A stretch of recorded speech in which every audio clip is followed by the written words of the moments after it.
Hello, welcome to the Courageous Self-Care Podcast. I am your host, Christina Marlette. On this show, we get into self-care that is the solution to running on empty, and it goes beyond bubble baths, chocolate, and wine. It's the self-care that goes deep on the inside. It can get uncomfortable. Often we need a mentor or a guide for it. And the benefit is that it will transform your life and give you overflowing energy. Be sure to stick around until the end. I'm going to share a resource with you that I created. On the show this month, we are focusing on Courageous Self-Care Foundation number 3, which is growing your gratitude. Gratitude truly changes everything. And what I want to share with you today is going from, how to feel more gratitude. I've come across people who say, I don't really feel all that grateful. I'm so focused in the negative. My mind is in the habit of, focusing on that negative part.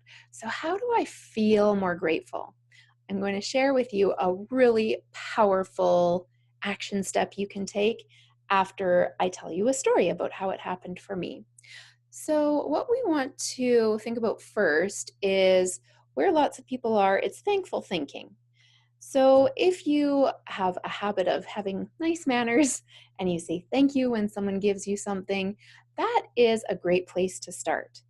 And what we want to go from is thinking to feeling. Thinking with our mind is not as powerful as feeling with our heart and our entire being. I used to think that thinking was all there was. I even had a shirt with a brain neuron on it that said, think. And then I learned that thinking wasn't the only way to experience life and that feeling was so much more powerful. And then I ended up with a shirt that said, don't think, don't think, don't think, don't think. The exact opposite. Now I don't have any shirts telling me how to use my mind. And I want to share with you a story. So this is my gratitude story. I was at a personal development camp called Enlightened Warrior in British Columbia, Canada. Every morning we would start off bright and early in a giant tent at the foot of this magnificent glacier. And we would start off with meditation, which was a new skill to me. And we would also do some movement and dancing to help get into our bodies. One morning, I remember that the facilitator said, we're going to dance our emotions. And up until that point, I didn't really interact very much with my emotions unless they were the happy, positive ones. I didn't feel like any of the other ones were allowed. They were not acceptable, and I certainly didn't want to feel them in front of other people. Now, I grew up as a tap dancer, so I had 15 years of competitive tap dance experience. My husband and I had done a lot of ballroom dance.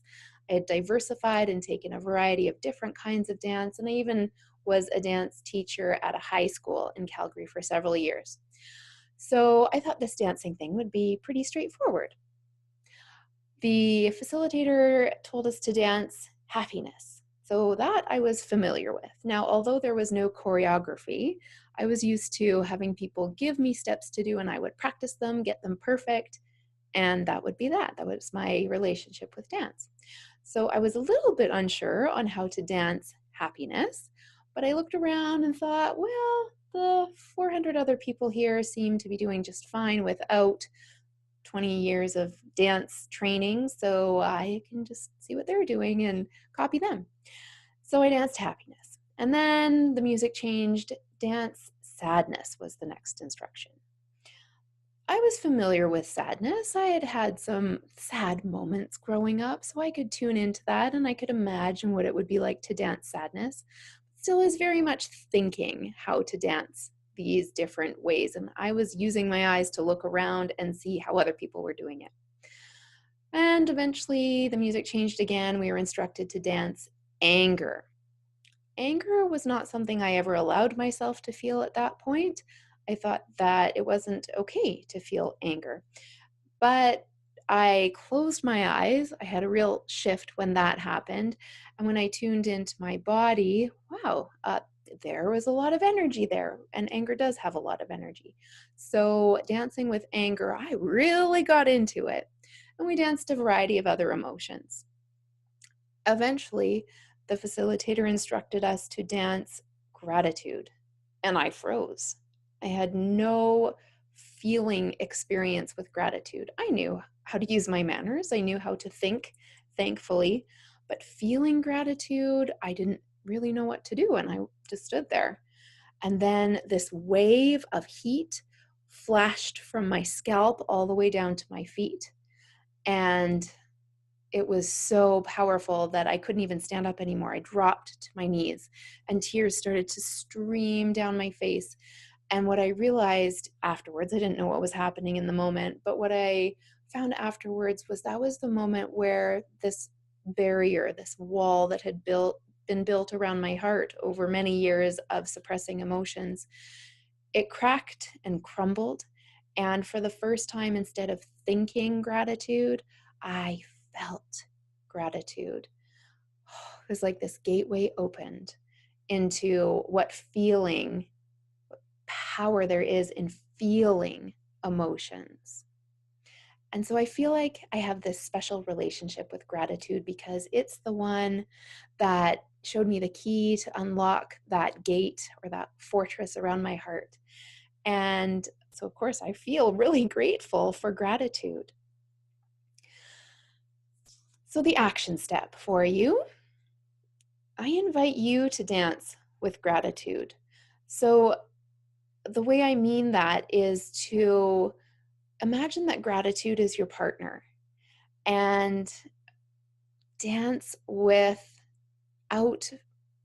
a plan of what's going to happen. So here's what you do. You find some music that you love, in particular that you might even feel grateful for. And then here is the next important point. Close your eyes. So you probably want to do this at home where no one is watching you. Close your eyes and notice how it feels to move. There is such a huge difference between dancing with our eyes open and dancing with our eyes closed. For me, it gave me the distinction between living for other people versus living for myself. And then I invite you to move however your body wants to move. And if you do want to have a thinking part of the process, move and notice, oh, that feels really pleasurable in my shoulder. And I'm so grateful for my shoulders and that they can move this way. And moving, oh, maybe the movement goes into your pelvis. Oh, I'm so grateful to have this part of my body and to have my hips move and to feel the stretch in my muscles. And so on until the song is done. It will take you from thankful thinking to feeling gratitude. And I find that the most powerful way to get from our head to our heart is to actually incorporate our bodies. Embodiment. Embodiment is really connecting mind, body, spirit, and emotions simultaneously. And dance is one of the only, if not the only activity that will connect all four of those elements simultaneously. So powerful. So I invite you to take that action step and feel gratitude in your entire body. I promised you a gift. What I have to offer you is the Courageous Self-Care Style Quiz. There are 4 different styles of self-care, and it's very beneficial to find out which one you are. Because if you are at the very basic level of self-care, that's good information to know. You'll also be given some action steps on how to move forward, and then the levels progress through there. So I invite you to go to ChristinaMarlette.com and take that self-care style quiz. I would also like to invite you to go to the same spot if you're interested in becoming one of the guests on the podcasts to share your story of courage. There is a spot on the website that says apply to be a guest for the podcast, and I would love to interview you and have you share your story so that other women can benefit from your courage of simply sharing part of who you are. The courageous, what are we talking about? Courageous Self-Care podcast airs Monday through Friday, so be sure to come back and listen more. I have lots more great action-oriented strategies on how to incorporate gratitude into your life so you can shift from lack mentality to abundance and gratitude. I'll leave you with this final thought. There is nothing selfish about self-care. When we prioritize our own well-being, there is a ripple effect. It goes first from us by improving our own lives and our energy level and our capacity to give. Then it ripples out into our immediate circle of all of the people who surround us. We have better relationships and interactions with them. And then it also goes out even further when one woman has the courage to take care of herself in a really deep way. It sends this permission throughout the entire globe, and it is felt by other women around the world. Nothing selfish in that. If you enjoyed this episode and you found it useful, please go ahead and click on the like button, leave a comment, share it with your friends. If you're listening to the podcast, you can become a follower. If you're watching on if you're watching a video, you can subscribe to the Courageous Self-Care channel, and that way you'll be notified whenever more of this wonderful information can make its way to you. I look forward to connecting with you again soon. Thank you so much for listening. Bye-bye for now.